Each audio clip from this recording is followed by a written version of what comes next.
This show was made possible with the continued support of the Lemon Partners affiliate program, with custom monetizing options for all affiliates.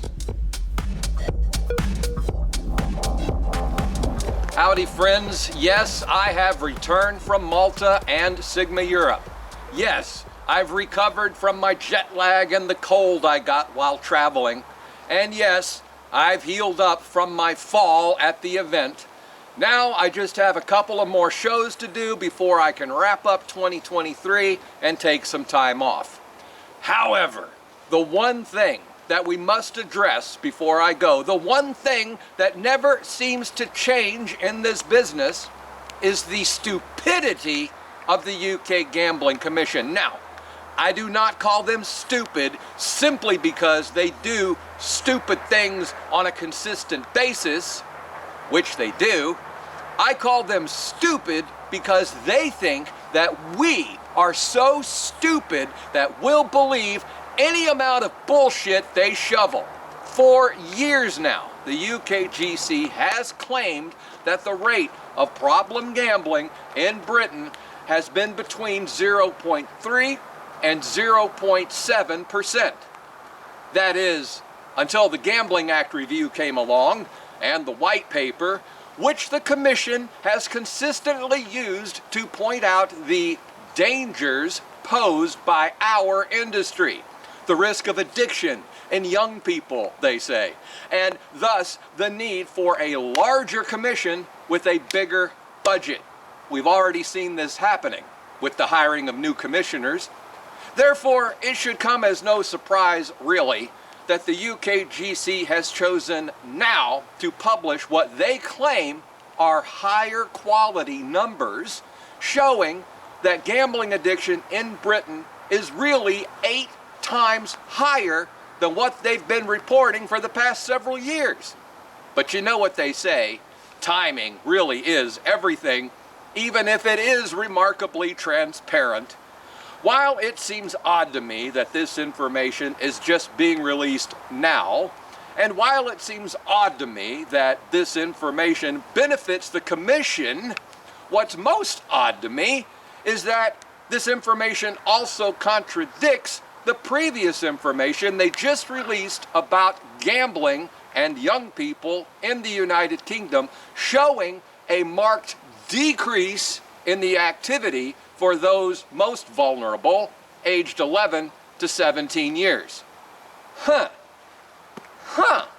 Well, perhaps the higher quality numbers the UKGC has have not quite trickled down to the children yet. I don't know. But even more telling is that well over half of the kids surveyed saw gambling ads more offline than they did online, and not by a little bit. So listen to the UKGC, I guess. They're telling us that addiction numbers that they've reported for years are wrong this whole time. But now the new numbers, those are correct. Just trust them. And it's pure coincidence that it's being released right now, and it's pure coincidence that it benefits their position.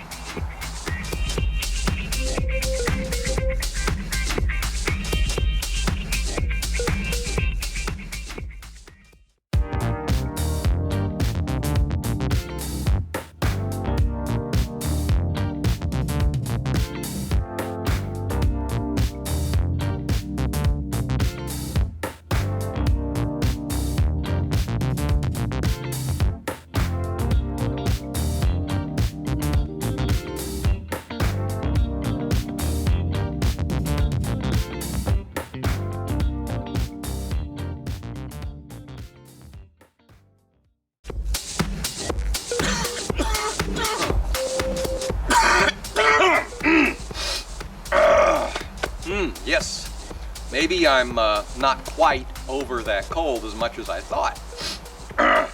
All right, I have an important question to ask you, but I'm gonna save it for the end of the video because I wanna make sure that only my friends are watching. So stay tuned, please. Up first, a new promo from Every Game just in time for Christmas.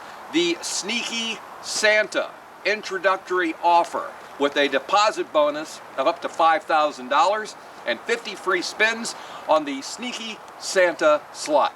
Try saying that 7 times quickly.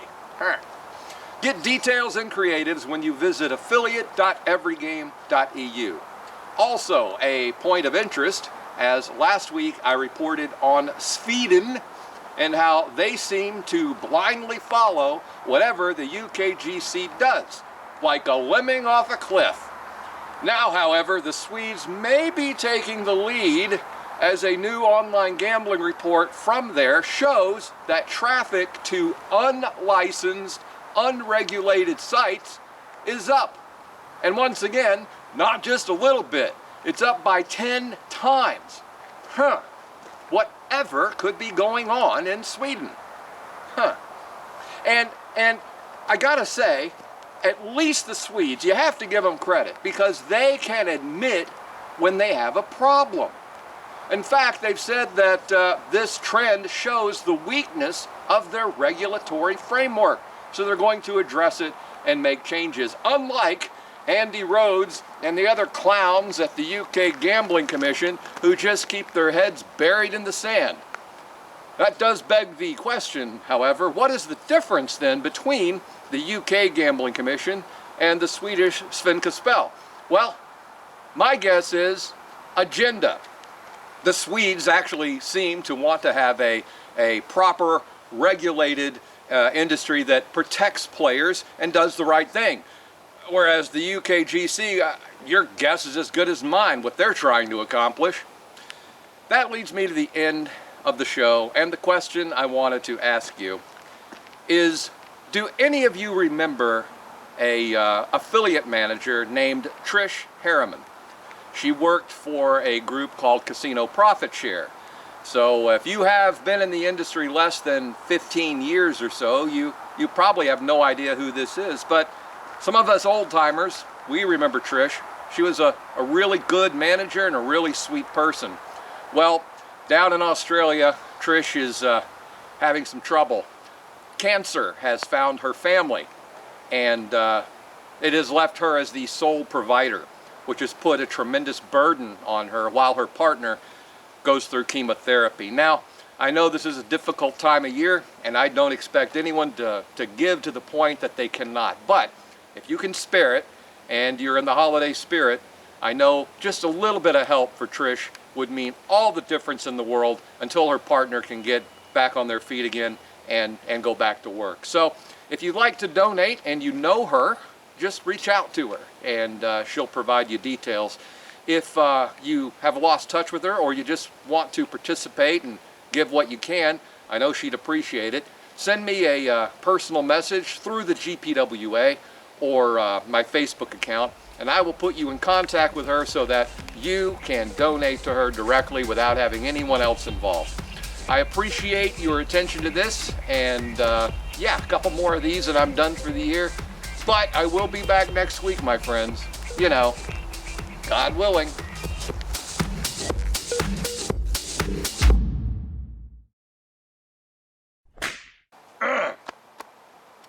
Maybe I'm not quite as over that. What the hell is going on here?